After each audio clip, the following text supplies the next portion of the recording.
Alright everybody, welcome back to another video, and this is regarding the Stunling 50 div version. The video will be very sped up, but because all the voiceover that I had been making got completely cut out, I'm going to be doing a brand new voiceover, and we're just going to be speeding up through the video. The great part is that you get to skip more or less 1 hour of item purchasing. And it's going to be condensed 10 times. So instead of being 60 minutes, it is 6 minutes. So how this is working is that I set myself a 50 div budget to make the build, because in my last video I said I can make the build in 50 divs and clear content. And so that was the goal of this this video. So first we started with getting a 3-socket Pillar of the Caged God, and then a 2-socket Hand of Wisdom in action. I already had the Melting Maelstrom and the 58% Ingenuity. So I equipped those, and I did put a price, the current market price for them. Then we bought some rings. I searched specifically using weighted sum on prismatic rings because it'll help with the resist in the build, because since we are running a little bit slim. Prismatic rings are a lot cheaper anyway versus getting a higher end breach ring, but something to consider in the future is to look for a higher end breach ring. Here we're looking at Metamorphosis because we do use it in the build. The more budget you have, the better that you can do here. And what I mean by better is that you can get better resistances on the Metamorphosis. So here we're taking quite a big hit because we are on a budget. We buy a 2-div Metamorphosis, and it is quite restrictive. We focus on the 2-socket regalia again to offset some of that penalty, as well as just being very cheap these days versus getting a 312 or a 412 Hoa. And then here we're going to be starting on purchasing the jewels. We're looking for rare jewels with 10% increased effective auras. And then we have a weighted sum for other effects as well, such as crit damage, crit chance, mana on kill, mana regeneration rate, shock magnitude, things like that. So those are the types of jewels that we're looking for, and we need a whopping 11 of them. So originally I had set out for 12, but the budget actually allowed us to get in Against the Darkness into the build. So here we are. We're going to be purchasing rings and jewels for a little bit. And to explain the process with crafting the jewels for this build, or sorry, the skill gems for this build, is that if you need the 5s, the only thing that really needs that +1 is the Overwhelming Presence. So you get some very cheap uncut 15s, uncut 17s, whatever it is you can get your hands on for a few exalted piece. Make them all into Overwhelming Presences, quality all of them, and then corrupt them all. You don't care about the sockets, you just care about the +1, because we don't actually ever run supports on it, really. So in that sense, I just showed it there, but because we're speeding it up, it will be very quick to get our +1 overwhelming.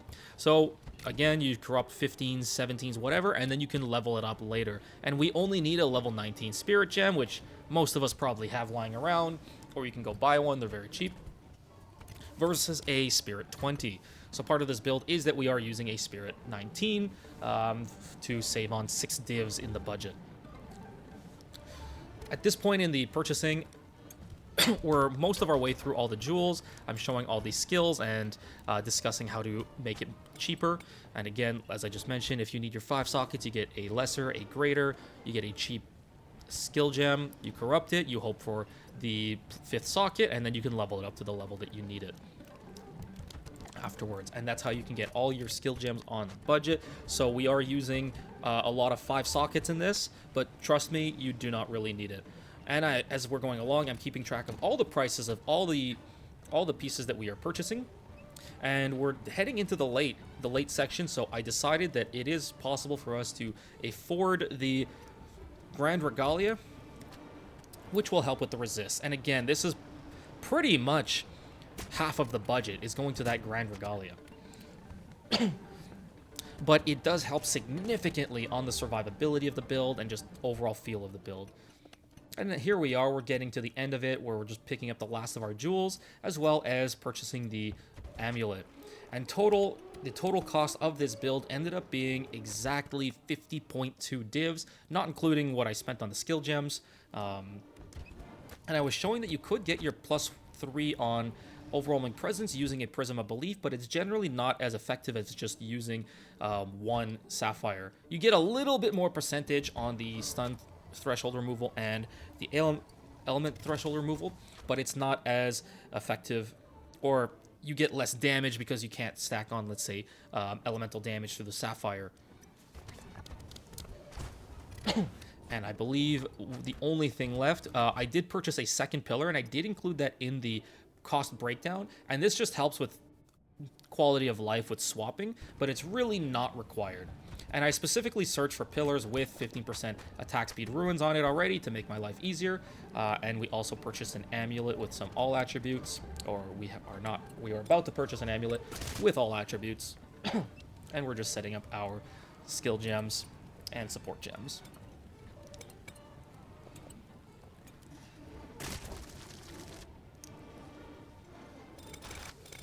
Here you can see the tree. It should be a almost carbon copy of what you see in the V1 tree. Keep in mind that the V1 tree, the more levels you have, the more jewel sockets you can allocate. So it does help to level up. Generally, I set it to be a minimum of level 90. You should be able to obtain everything and have a reasonable amount of jewel sockets by level 90. And it's not hard to level up to 90 just using a Gemling with a Pillar of the Cage God and some attribute equipment and Hand of Wisdom in action. So we purchased our amulet. We got some nice attributes out of it. And we have just enough budget over for an Against the Darkness. Unfortunately, nobody responded immediately for that purchase.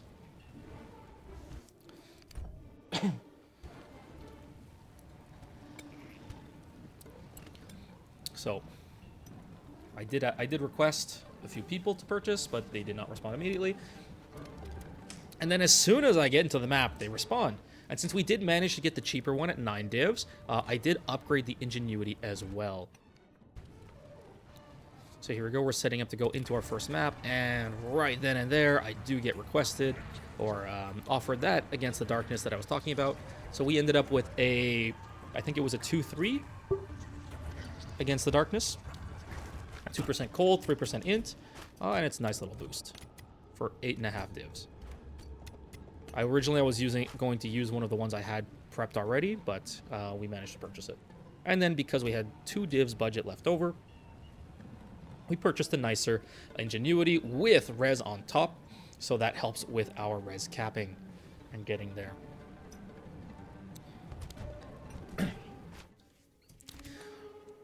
After this build goes live, I'm sure that it's going to be even cheaper to purchase Ingenuities because the price of Audience with Kings have been going down drastically. Hand of Wisdom in action, they're going down drastically. You can pick them up. I think we purchased our 2-socket for 90 exalts, and we got at least 40 attributes on it, which is dirt cheap. Considering back when I first started farming for Hand of Wisdom in action, it was around 7 to 10 divs for each 2-socket with 40 attributes. Here we're just doing a basic map. I'm just making sure everything's working properly. There was a little bit of a hiccup because since I had swapped ascendancies, I needed to make stuff. I didn't actually move the necessary skills to the right slots, but we managed to clear it. Then we go ahead into a tier 4 Breachstone. So we're again speeding up through the boring part. And there's not much to talk about here. We are just, for the most part with this build, you're just going to be holding Tempest Flurry. Everything's going to explode because of the double herald and the amount of area of effect that you have. And using the elemental invocation tech that I had talked about in the previous video, you generally never have to mana pot. Even if you don't have any mana on kill, which we do have in this build, you should be fine. I had forgotten my Ball Lightning swap for elemental invocation for the boss. And here we go, into the boss. Normal speed.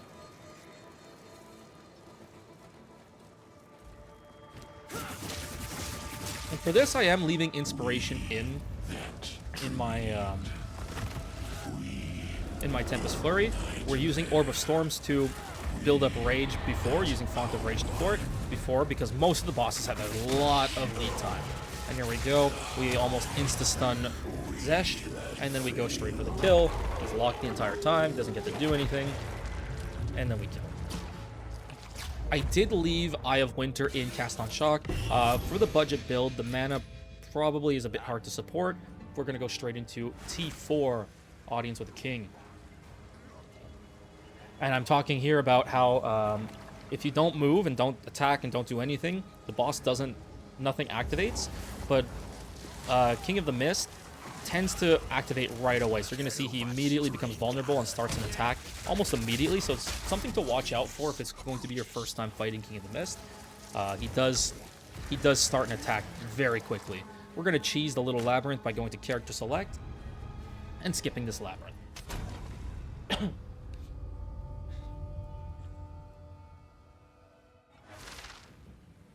We go straight back in, and we get to skip the entire labyrinth.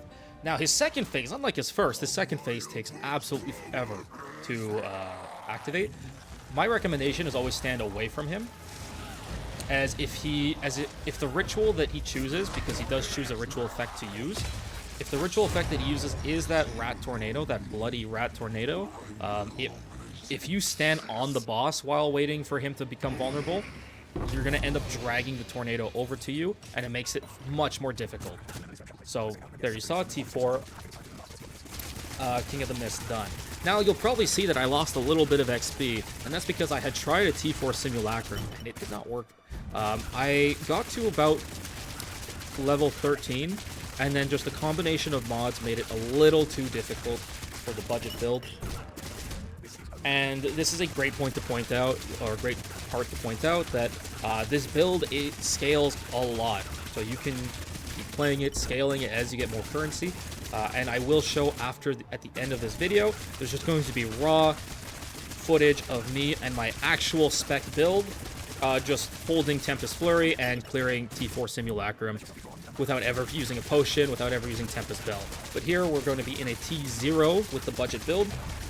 So with +0 Simulacrum, using the budget build, we're speeding through. The main difficulty, the whole difficulty of it is that the further you go, the more modifiers are going to be affecting each wave, and you are more delirious, which means you deal less damage. So the modifiers that are particularly bad for this build are increased ailment threshold, which should be obvious because we're using Overwhelming Presence to insta-CC enemies. So if they are more resistant to your crowd control, that's obviously not great. It affects your elemental invocation charges and cast on shock charges, or energy gain, I should say, because they are more resistant. And here you have an example of a tiny little arena, and then you have another little strip of an arena, and these sections tend to be a bit more rippy, I should say, in terms of how they go.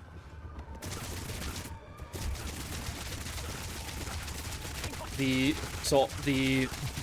mods to more watch out for are increased ailment threshold, increased stun threshold, which usually come together, increased monster stun buildup, because some of the little guys, when they die, they explode with spikes and projectiles flying around. That will start getting you stunned real fast with those little projectiles flying around. And here we have a very late wave, so wave 13, with pretty much the worst possible mod setup. So we have monsters are doing increased stun, and they have the increased ailment threshold on top of just being a late wave, so there's more mods on them, they're more delirious. So it's a very good example of just still being able to take care of late wave difficult mod setups with this build. And after clearing this wave, I was pretty sure that I could probably do +2 to maybe +3 with this budget build. Again, I just, had limited time to record, and still wanted to be able to edit this video and do the speed ups and then post it to YouTube before my next stream. So we're going to take the last 3 waves nice and slow, while I discuss some of the pros and cons of this build. Pros: it's now a lot cheaper to run than Temporalis. Way back when, 50 divs got you Temporalis, and Temporalis was way more OP back then. So, looking at Gemling, when the Astramentis was 150 to 200 divs, Regalia was another 75 to 100 divs, it was more expensive to run Gemling, even with, decently high-end, but not super min-max tier investment, it was much cheaper to run Temporalis than it was Gemling. But nowadays, with a Temporalis hitting 450, 500 divines even, we're at the point where it's much cheaper to set up a budget Gemling than it is a budget Temporalis. Now, there are builds with fake Temporalis, meaning that you just stack a lot of cooldown recovery and you still play more or less in a similar way to Temporalis, but that's a whole different story.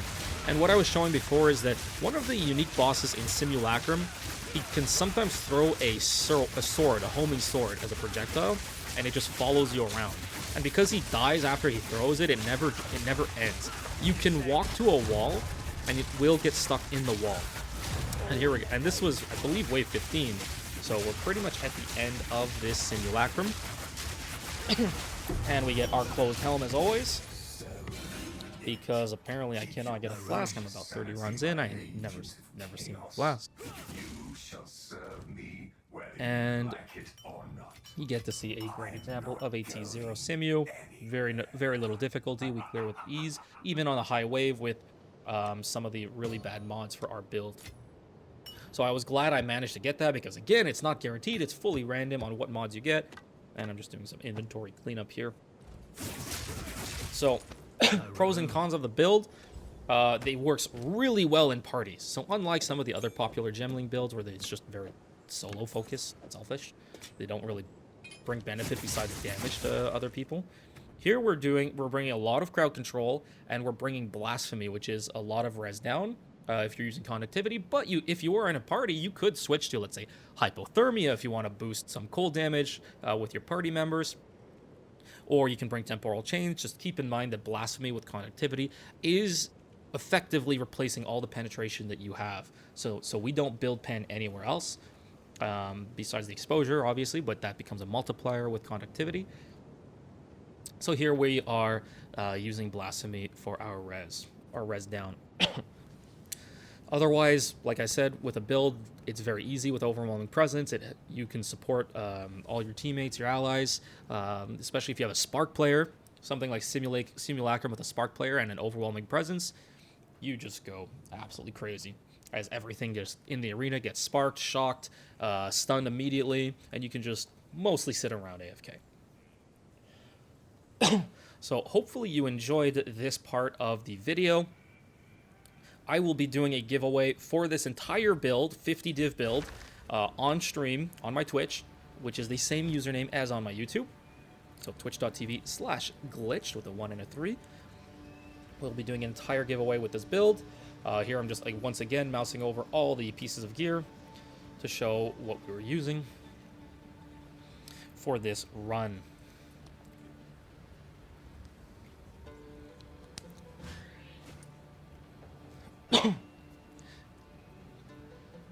Hopefully we get to see more Stunlings out there. I will link this the spreadsheet with all the trade links that you can use to search for similar gear as to what I'm using here.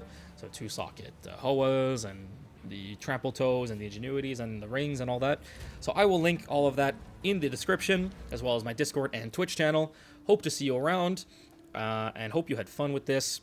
Let me know if you do decide to try the build, and I will see you next time. As I mentioned at the end of this video, there's just going to be a big raw dump of T4 Simulacrum using my actually spec'd and more min-maxed copy of this build. And as I mentioned, or if you watched the previous video, there are 3 versions of the build. So this is the V1 version. I'm trying to keep as close to the V1 max roll guide that I had put in. So with the gear and the budget and everything.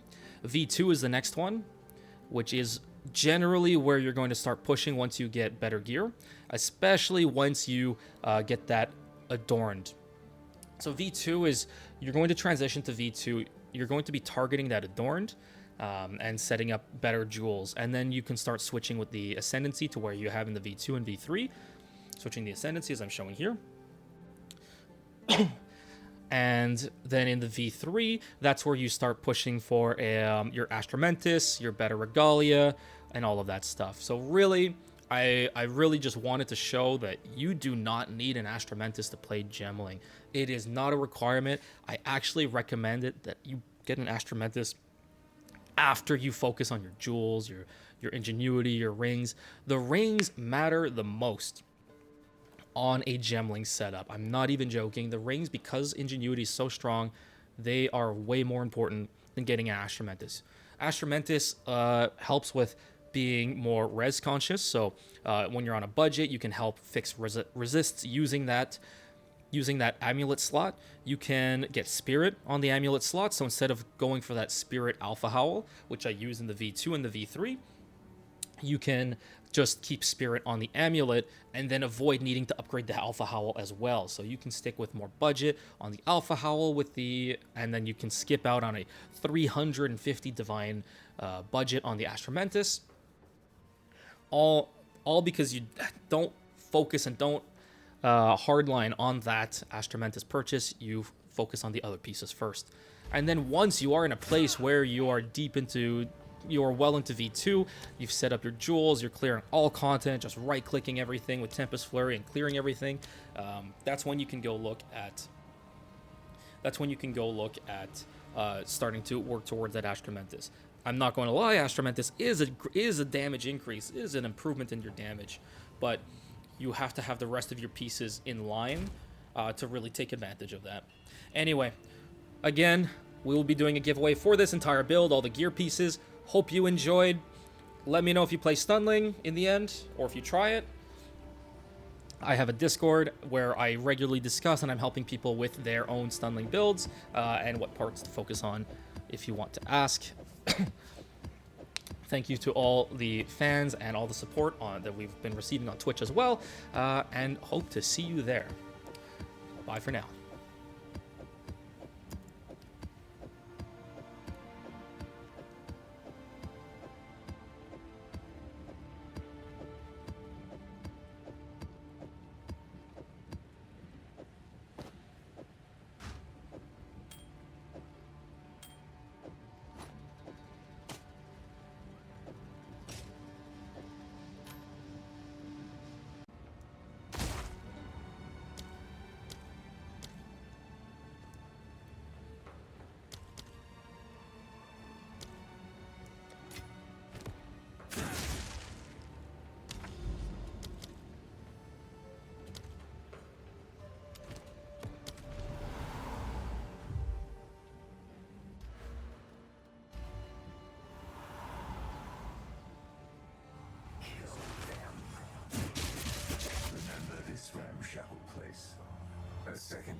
quick on my feet.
Gotta stay quick on my feet.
My agent of chaos. Gotta stay quick on my feet. You shall serve me whether you